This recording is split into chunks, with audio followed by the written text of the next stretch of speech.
que son nuestros discipulados. Les saluda su amigo en Cristo, el pastor Nelson Sandoval, quien este día pues me ha tocado llevar lo que es la ponencia. Gracias a todos los que se han conectado y los que nos están viendo en línea a través de los diferentes medios. Vamos a pasar en este momento a orar para que el Espíritu Santo nos ayude, nos guíe a poder discernir lo que es la palabra de Dios. Vamos a orar. Bendito Padre, queremos agradecer, Señor, por un día más que nos permite estar reunidos acá en lo que es el discipulado, Señor. Sea usted por medio del Espíritu Santo hablándonos a todos, abra nuestra mente y nuestro corazón para que podamos aprender más de su palabra, Señor. Oramos por aquellos que están pasando situaciones difíciles en su vida, aquellos, Señor, que necesitan escuchar esa palabra de aliento que nunca regresa vacía. En el nombre de Jesús, amén y amén. Muy bien, en esta oportunidad pues nos toca siempre en el libro de Timoteo, en la primera carta de Timoteo. Solamente vamos a ver 3 versículos, pero en los cuales pues podemos aprender mucho de la palabra de Dios, ¿verdad? Capítulo 3, versículos del 14 al 16. Estaríamos terminando con eso el capítulo 3 y el próximo jueves arrancando el 4, ¿verdad? En nuestras Biblias Reina Valera hay un subtítulo que dice El ministerio de la piedad. Versículo 14 dice: Esto te escribo aunque tengo la esperanza de ir pronto a verte, para que si tardo, sepas cómo debes conducirte en la casa de Dios, que es la iglesia del Dios viviente, columna y baluarte de la verdad. E indiscutiblemente grande es el misterio de la piedad. Dios fue manifestado en carne, justificado en el Espíritu, visto de los ángeles, predicado a los gentiles, creído en el mundo y recibido arriba en la gloria. Muy bien. El apóstol Pablo deseaba decir estas cosas a Timoteo. Él lo quiso hacer personalmente, pero pues difícilmente lo iba a hacer, por eso es que le mandó esta carta. Ahora, si nosotros ponemos atención a la lectura, nos damos cuenta que deja claro que la posición de Timoteo en la iglesia era temporal. O sea que él estaba actuando el papel de representante de Pablo en la iglesia de Éfeso. Y es importante que todos pongamos atención, pongamos atención porque en los miércoles, en los jueves anteriores hemos estado viendo lo que eran los requisitos de los obispos, requisitos de los diáconos, y ahora podemos ver lo que es el misterio de la piedad.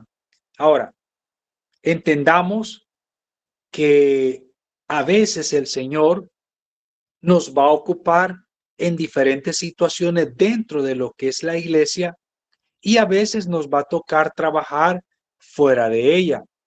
Pero siempre debemos entender que todo nuestro servicio es bajo la cobertura de Dios, que es lo que nosotros debemos hacer, ¿verdad? Ahora, empecemos, por ejemplo, en la parte, el versículo donde dice, sepas cómo debes conducirte en la casa de Dios. Esto es bien importante que todos lo entendamos, porque el propósito de Pablo al escribir era decirle a Timoteo como líder la información necesaria y práctica sobre cómo dirigir las cosas en la iglesia de Éfeso. Y ahora nos lo está diciendo a nosotros. Cómo debemos dirigirnos, por ejemplo, en nuestros hogares, como esposos o esposas, cómo dirigirnos en nuestro lugar de estudio, en nuestro lugar de trabajo, dentro de nuestro ministerio. Entonces, es importante que entendamos, ¿verdad? Lo que la palabra nos quiere enseñar. Luego, por ejemplo, dice la casa de Dios. Ahora, tenemos que recordar, pues creo que esto ya nos lo han dicho nuestros pastores, no solo en la iglesia donde nosotros, sino en muchas otras iglesias, que la iglesia, oiga bien, debe ser muy conscientemente el lugar donde Dios está. Partamos desde allí, de ese argumento. O sea, a veces hay ciertas personas que olvidan o olvidamos dónde estamos. Yo creo que cuando visitamos algunas personas que nos permiten llegar a sus casas, estamos claros, primero, que no es nuestra casa. Segundo, que somos invitados. Y tercero, que tenemos que respetar. Aunque poco a poco en esas casas nos vayan dando confianza, pero no son nuestras casas. Y creo que lo tenemos claro, ¿verdad? Pero poco a poco vamos ganando la confianza y nos vamos sintiendo más y más cómodos. Así debería de ser la casa de Dios. O sea, nosotros estamos conscientes de que Dios está ahí. Entonces, esto hace a una iglesia más atractiva que cualquier otra cosa. ¿Por qué? Porque entonces nosotros tenemos claro cuál es el punto, el objetivo o la meta de ir a una iglesia, de asistir a una iglesia. Pablo dice que pues no debemos dejar de congregarnos, como tal vez algunos tienen por costumbre. Ahora bien, esa palabra es bien interesante, la palabra costumbre o tradición. Si nosotros ponemos atención, por ejemplo, aquí por mi casa acaban de pasar ahorita no creo que no me dijeron las pastorelas, no me acuerdo qué otro nombre tiene, pero es una tradición que se ve muy bonito, que es muy atractivo, pero en realidad no es algo que Dios mande. Y a nosotros a veces se nos vuelve una, una costumbre o una tradición el asistir y no algo atractivo que nos llama la atención o que nos hace sentir súper bien. Entonces, fíjense bien, esto es bien interesante lo que le voy a mencionar ahorita y si usted puede, pues tomar nota, ¿verdad? Porque dice, la iglesia es la casa de Dios. ¿Por qué? Número uno, porque Dios es el arquitecto. ¿El arquitecto de qué? De mi vida, el arquitecto de mi hogar, el arquitecto de mis sueños, el arquitecto de mis metas, de mis fracasos. ¿Por qué? Porque Él me ayuda a levantarme. Entonces, debemos considerarlo eso. También, ¿qué es la casa de Dios? O la iglesia es la casa de Dios. ¿Por qué? Porque Él es el constructor. Él es el que reconstruye o restaura nuestras vidas. Y le voy a decir algo para que lo tenga claro. A veces esa construcción o esa reconstrucción pues se tarda. No es de un día para otro. Como por ejemplo, no voy a construir una casa en un par de días, se va a tardar semanas o meses. Entonces, eso hace el Señor. Pero qué bonito es cuando vemos el proceso de construcción de una casa. Vemos cómo va avanzando día con día, pero qué triste es ver cuando la construcción se paró, cuando ya no siguieron, por falta de presupuesto, por falta de materiales y quedó aquello a medias. Pues así pasa muchas veces en nuestras vidas ministeriales o espirituales. Nos quedamos atascados o nos quedamos a medias porque no permitimos que el constructor, que es nuestro Dios, siga adelante ese proceso en nuestras vidas.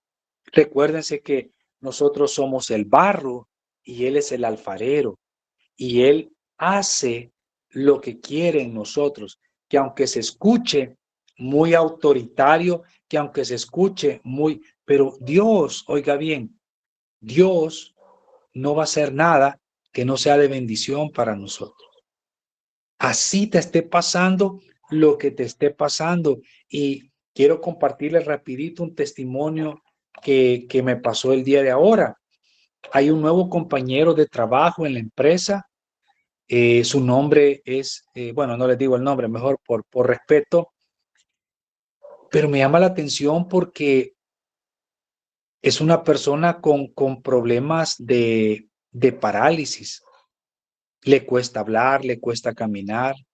Y lo poquito que medio hablamos ahora y le entendí es que cuando él tenía 25 años, o sea, un jovencito, hace no sé cuántos años, creo que 12 o 13, me decía 14 años, a él le dio un derrame por un problema. Imagínense, a sus 25 años, él era hipertenso, él lo sabía, él estaba medicado, pero en su misma juventud, él no se tomó los medicamentos y eso le desarrolló un derrame. Ahora él tiene 30 y algo, 36 creo que me dijo. Y lo que él me decía que en su momento, imagínense que me contó que se acaba de graduar de la universidad y justo 2 semanas después que se gradúa, le cayó el derrame. Me dice, yo antes estaba peor y yo se los estoy diciendo bien, pues, pero él me costó entenderle porque le cuesta hablar y dice que él no podía caminar, no podía hablar. Ha pasado mal mucho tiempo, pero hay algo que lo que le quiero decir ahorita, el testimonio es que me dice, yo conocí a Dios desde antes del derrame, pero yo me aparté.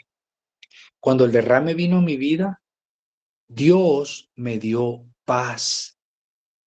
Y eso es maravilloso escucharlo de una persona que está con tanta dificultad. Créanme lo que a mí me ha partido el corazón verlo, llegar a su casa, o sea, cómo él se puede desenvolver. Y él vive solo, y tú vives solo, sí, me dijo. Entonces yo le ayudé con algo que le llevaba, por eso es que le di ray. Pero es increíble porque me dice, yo renegaba antes, recién me había pasado, ¿por qué? ¿Por qué? ¿Por qué? Pero ahora entiendo que Dios tenía un propósito. Ahora, ¿cómo podemos llegar a esa conclusión? Pues cuando verdaderamente Dios está construyendo nuestra vida. Él me dice, hace 12 años yo era una persona diferente. Ahora estoy mal, pero al mismo tiempo estoy bien, porque Dios está conmigo. Entonces, la iglesia es la casa de Dios y eso, por favor, tenemos que aprender a guardarlo en nuestra mente y en nuestro corazón. Y cada vez que usted se sienta triste, atribulado, desesperado, busque la casa de Dios. Créame lo que le puedo compartir un testimonio mío. Yo he llegado muchas veces a la iglesia temprano, salir de mi trabajo e irme a sentar a una silla cuando el culto no ha comenzado y sentir esa paz, porque Dios está ahí, porque Dios vive ahí. También dice que la iglesia la iglesia, la casa de Dios, ¿por qué? Porque Él es honrado ahí y gobierna ahí. Es interesante porque el mismo Salmo dice, mejor es estar un día en tus atrios que 1000 fuera de él.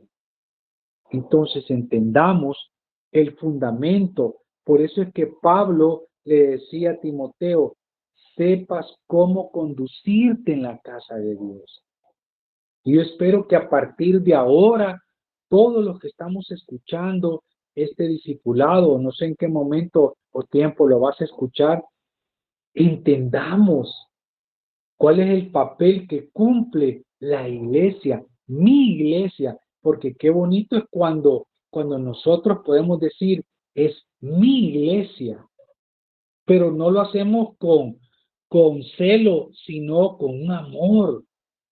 ¿Por qué? Porque yo estoy feliz de ser parte de mi iglesia, del ministerio, y quiero que todos sean felices también. Ahora bien, hay una palabra bien interesante porque también menciona la iglesia del Dios viviente.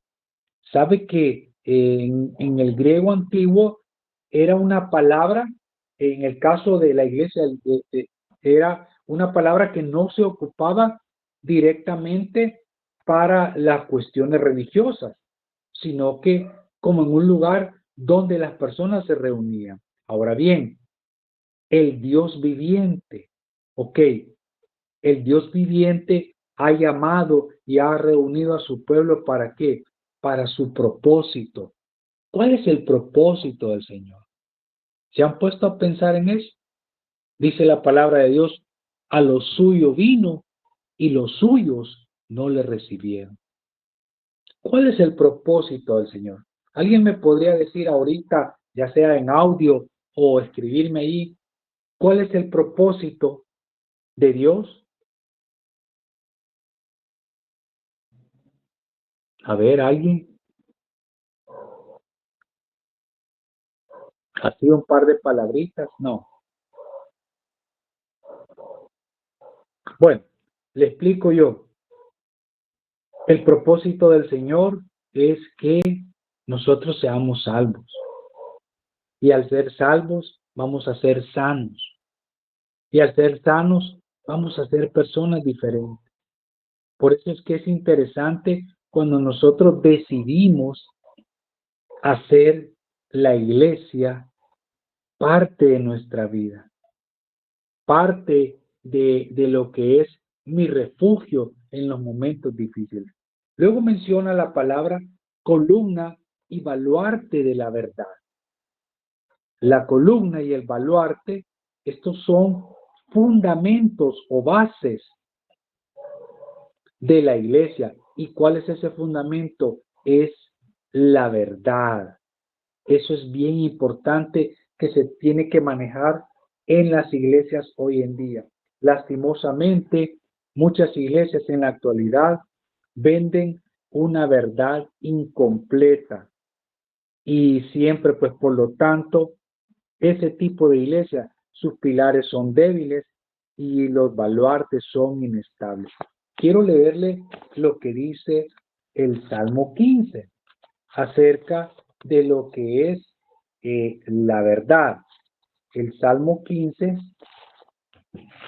ahorita lo encontramos. Salmo 15, vamos a leer del versículo del 1 al 3. Mire qué interesante. Dice, Jehová, ¿quién habitará en tu tabernáculo? Es una pregunta. ¿Quién morará en tu monte santo? El que anda en integridad y hace justicia. Y oiga bien, y habla verdad en su corazón.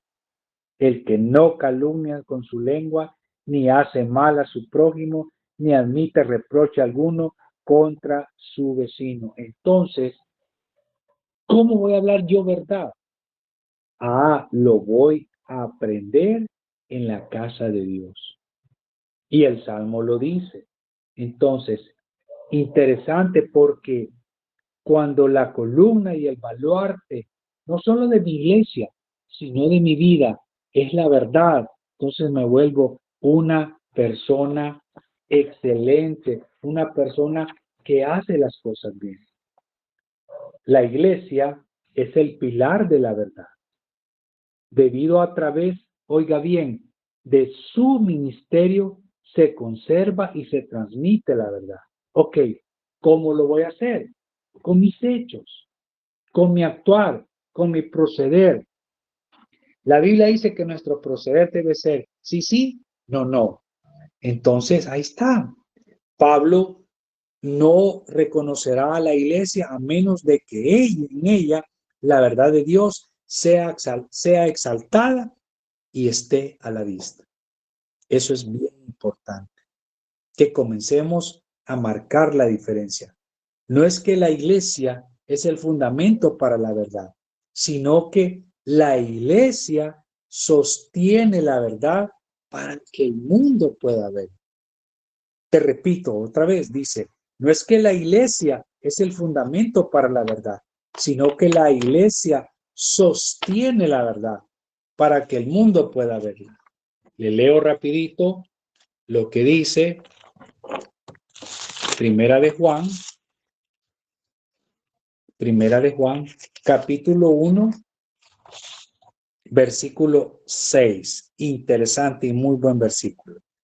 Si decimos que tenemos comunión con Él y andamos en tinieblas, mentimos y no practicamos la verdad.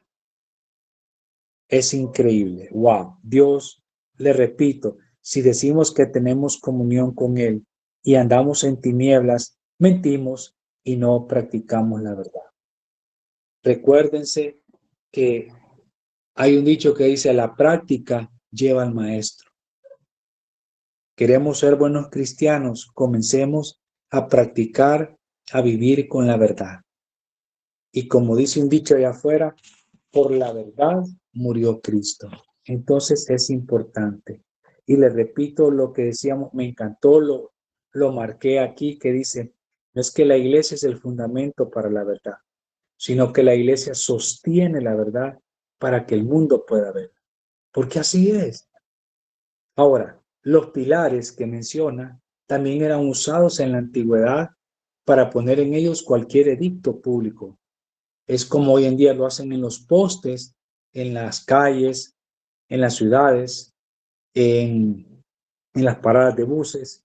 Entonces, la iglesia es llamada el pilar y la base, o el sello de la verdad, porque por ella, oiga, son publicadas, apoyadas y defendidas las verdades de Dios.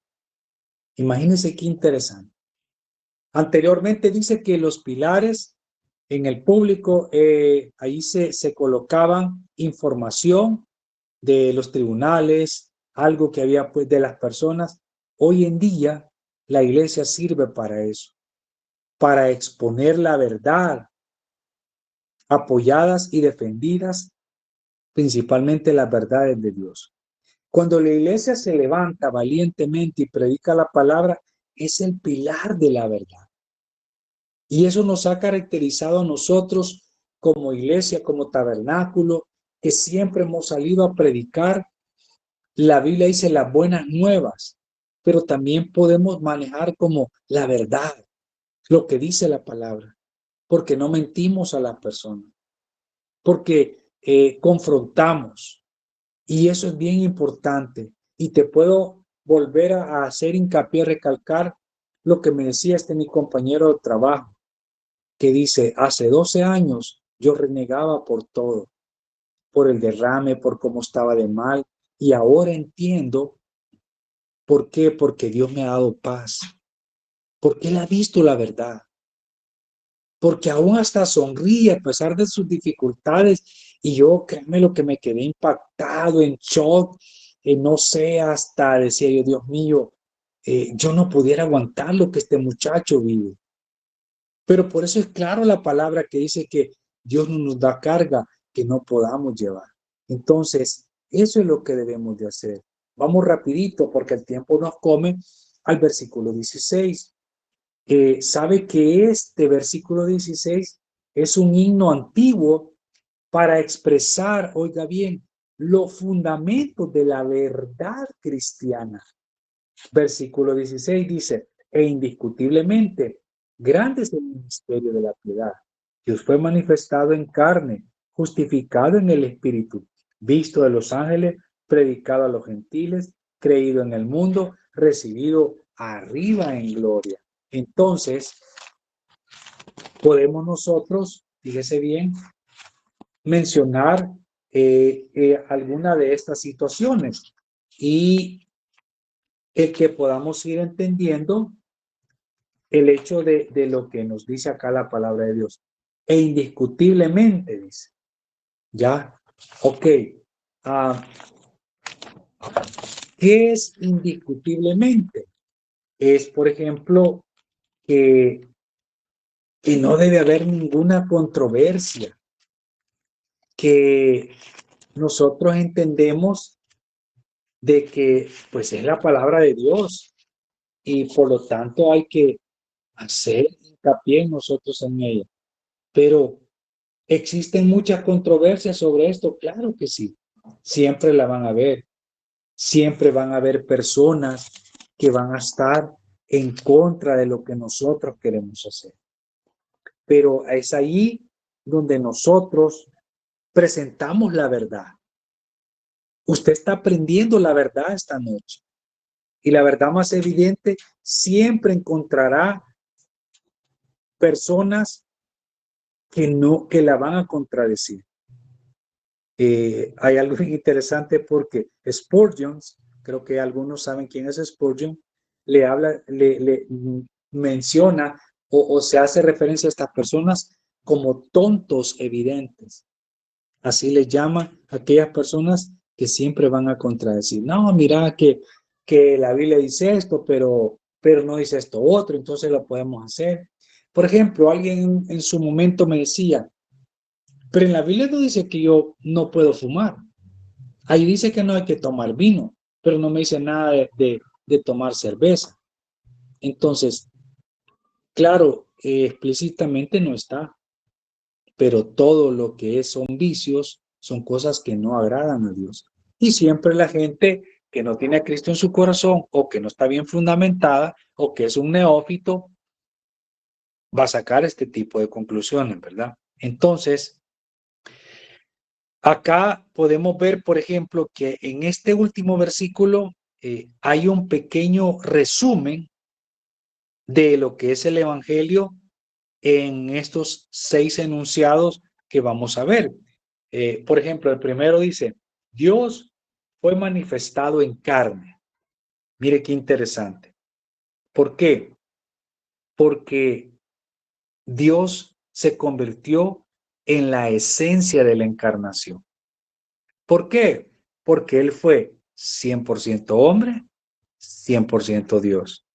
Entonces, Dios Hijo, la segunda persona de la Santa Trinidad, agregó a su deidad lo que es la humanidad y así fue manifestado en carne. Lo pudieron ver. Nosotros no lo pudimos ver. Y bienaventurados somos, dice, porque sin verlo hemos creído. Pero Él fue manifestado. Entonces, es interesante porque se manifestó en carne. Y como también la palabra dice que todo fue tentado igual que nosotros, entonces ni usted ni yo podemos decir ante las tentaciones, yo no puedo, o yo, claro, en nuestras propias fuerzas no podemos, pero con el Señor somos más que vencedores. Y luego menciona el siguiente punto, que es justificado, dice, justificado en el Espíritu. Podemos decir que Jesús fue justificado en el Espíritu, no en el sentido de que alguna vez fue pecador, pero sí, oiga bien, Él fue hecho justo, sino en el sentido de que fue declarado por el Espíritu Santo lo que siempre fue, completamente justificado ante el Padre. Ahora, ¿por qué? Porque cualquiera podría leer esto donde dice justificado en el Espíritu. La palabra justificar es como absorber a alguien, pero yo agarro el compromiso. La palabra dice, justificados pues, tenemos paz para con Dios. ¿Por qué? Porque Cristo fue intercesor por nosotros, pero porque sí en nosotros sí había pecado, pero en Él no entendamos eso. Entonces Él fue justificado ante el Padre. ¿Por qué? Porque Él sabía lo que iba a hacer, ¿verdad? Entonces, el ministerio de Jesús en la tierra y a través de la iglesia es de gran interés para aquellas personas que lo buscan como su salvador personal. Entonces, es interesante porque a veces la gente duda porque no lo ve, porque la gente quiere ver, escuchar, quiere palpar como Tomás, pero Dios no es así. Dios obra en nuestras vidas. Luego menciona el siguiente punto, visto de los ángeles. ¿Por qué? Porque el ministerio de Jesús en la tierra y a través de la iglesia es de gran interés para quién? Para los seres angelicales. ¿Por qué? ¿Por qué? Porque es importante el hecho de que se reconozca que aún en los cielos Él es glorificado y a veces nosotros no lo hacemos. Ahora, la Trinidad fue vista en Cristo por los ángeles, como ellos nunca lo habían visto. Ellos habían visto, oiga bien, el atributo de la justicia, habían visto el atributo del poder, habían marcado el atributo de la sabiduría y habían visto también lo que es la soberanía. Pero, mire qué interesante, pero nunca los ángeles habían visto amor, condescendencia, ternura, compasión en ese Dios en la manera que lo vieron resplandecer en la persona de Cristo. Ahora pregunto, ¿será que nosotros también lo estamos viendo? ¿Será que Dios se ha manifestado en mi vida? ¿Será que lo voy a entender? Si los ángeles, el Señor fue visto por los ángeles, ¿en qué momento yo voy a ver manifiesto a Dios en mi vida? Piénselo y usted mismo responda. Siguiente punto, predicado a los gentiles y creído en el mundo. Pablo hizo lo mejor que pudo para cumplir con estas declaraciones. ¿Por qué? Porque él siempre estaba ocupado predicando a Jesús y llevando el mundo a creer. ¿Cuándo lo vamos a hacer? ¿Cuándo nos vamos a comprometer? Tal vez no vamos a tener el nivel de Pablo. Tal vez no podemos tener el tiempo necesario, pero sí podemos hacer el tiempo de poder compartir con nuestros compañeros de trabajo, de estudio, con nuestra propia familia, porque a eso nos mandó el Señor. Por eso dice, predicado a los gentiles y al mismo tiempo creído en el mundo. Oiga bien, la manera de Dios de producir fe en los corazones de los hombres no es con imágenes, ni con música o símbolos, sino al escuchar la palabra de Dios. Lastimosamente, muchas iglesias hoy en día se está perdiendo eso. Estamos perdiendo la visión y la misión que Cristo nos ha dejado. Estamos perdiendo los objetivos y nos estamos siguiendo por las situaciones más emocionalismo que sana doctrina.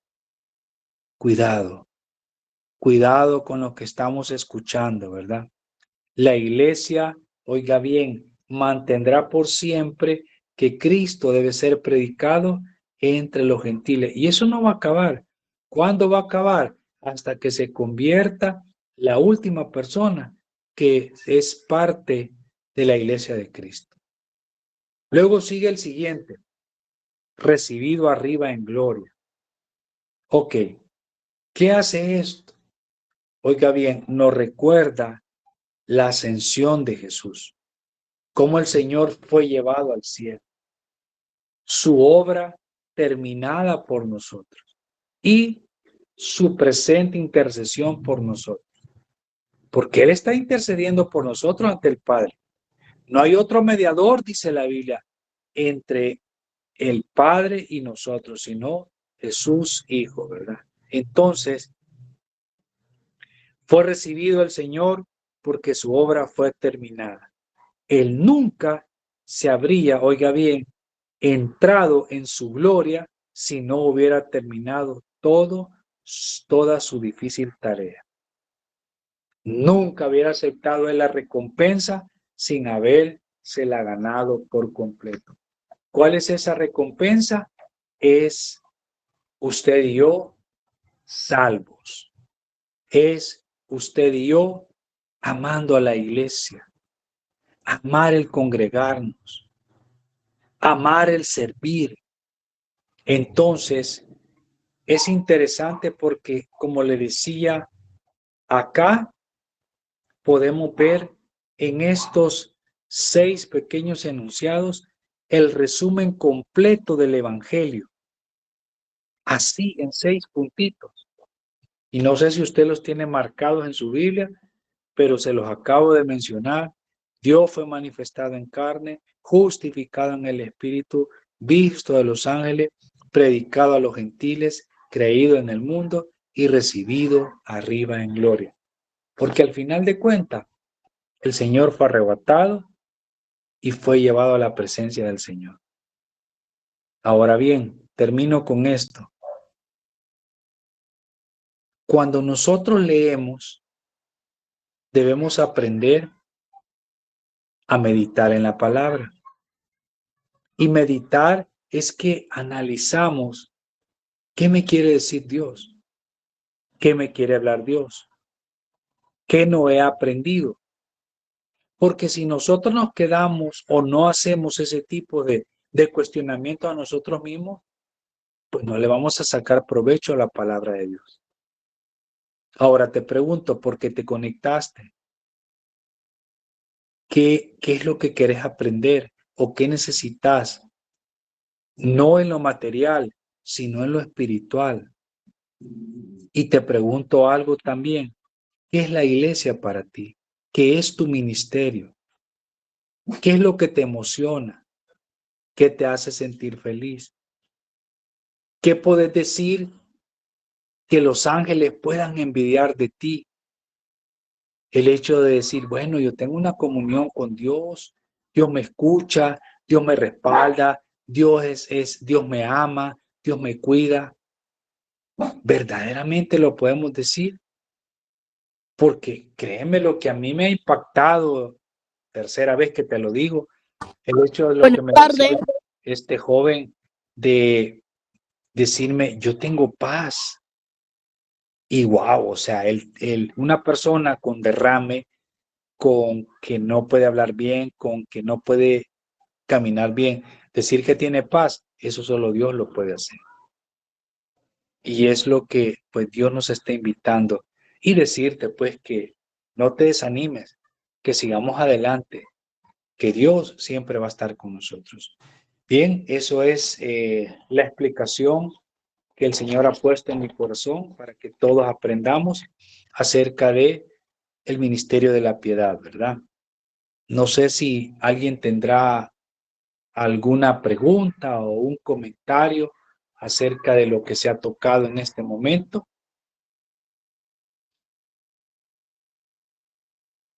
¿No? ¿Nadie? Bueno, solamente pues agradecerles porque pues se tomaron el tiempo de conectarse y una vez más recordarles que no es en vano, que usted no está perdiendo el tiempo, usted está aprendiendo de la palabra de Dios si es que verdaderamente puso atención a lo que Dios nos quiso decir en este momento. Vamos a orar para terminar y agradecer al Señor porque Él nos ha enseñado en esta noche. Señor, gracias, papito lindo, por recordarnos qué es el ministerio de la piedad. A veces creemos que son cosas espiritufláuticas, cosas generalizadas o demasiado grandes, pero nos damos cuenta que son cosas sencillas. Son obras de su gloria, de su gracia. Son cambios en nuestras vidas, en nuestro pensamiento, en nuestro actuar. Son cambios, Señor, en el proceder del día a día. Son cosas mínimas que al final llevan a ser cosas grandes. Señor, gracias por la iglesia. Gracias por salvar nuestras almas. Gracias por los ministerios y ayúdenos siempre a recordar lo que hemos aprendido. Gracias, Padre, por todo. Gracias por esta noche. Denos una noche tranquila. En el nombre de Jesús. Amén y amén. Bueno, muchas gracias. Que Dios me los bendiga y los esperamos el día sábado. Estamos en el culto de jóvenes 3:45. Bendiciones para todos.